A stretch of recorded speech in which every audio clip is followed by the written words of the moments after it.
নেত্রকোনা জেলা শহরকে উন্নয়নের জন্য বিভিন্ন সময়ে বিভিন্ন প্রকল্প দেওয়া হয়েছে, কিন্তু সেগুলি বাস্তবায়ন হয়নি, আলোর মুখ দেখেনি। 2018 সালে একটি প্রকল্প দেওয়া হয়েছিল নেত্রকোনা মুক্তারপাড়া থেকে শুরু হয়ে আনন্দবাজার পর্যন্ত। 2020 সালে তৎকালীন জেলা প্রশাসক মোহাম্মদ আব্দুর রহমান মহোদয় একটি প্রকল্প নিয়েছিলেন প্রায় 36 কোটি টাকার। নকশা করা হয়েছিল আনন্দবাজারের মোড় থেকে মুক্তারপাড়ার মাঠ হয়ে পাবলিক লাইব্রেরি পর্যন্ত। মুক্তারবাড়ির চারদিকে হাঁটার পথ হবে, শিল্পকলা একাডেমি হবে, শিশু পার্ক হবে, এইগুলি নিয়ে কাজ হচ্ছিল। কিন্তু তারপরেই তিনি বদলি হয়ে গেলেন। এরপরে এইগুলি নিয়ে কেউ কথা বলেনি।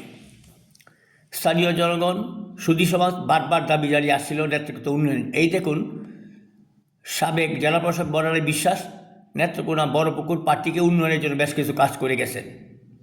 তিনি থাকলে হয়তো আরও কিছুটা অগ্রগতি হতো, তিনিও বদলি হয়ে চলে গেলেন।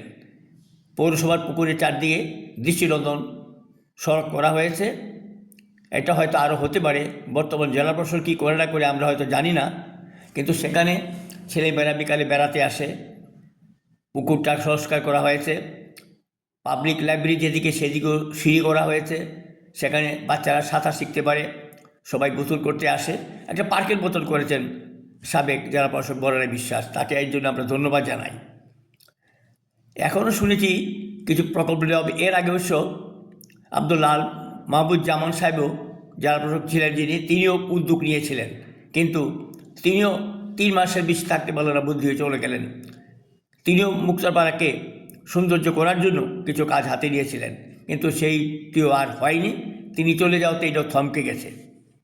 আমরা বিভিন্ন সময়ে বিভিন্ন জনের কাছে আমরা এই সমস্ত দাবি জানিয়েছি, জেলা প্রশাসন, মন্ত্রী, সচিব, কিন্তু নেত্রকোনার যতটুকু উন্নয়ন সামগ্রিকভাবে সাংস্কৃতিক জগতে সেভাবে সেটা হয়নি।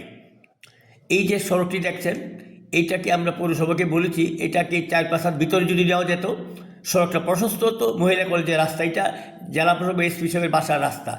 এই বাঁকা অংশটাকে যদি সোজা করে বাম দিকে নেওয়া যেত, তাহলে রাস্তাটা সম্প্রসারণ হতো, কিন্তু সেদিকেও সেটা করা হচ্ছে না। এর মধ্যে রাস্তা নির্মাণ করা হয়ে গেছে, কিন্তু এই বাঁকটাকে সোজা করলেই কিন্তু রাস্তাটা প্রশস্ত হতো।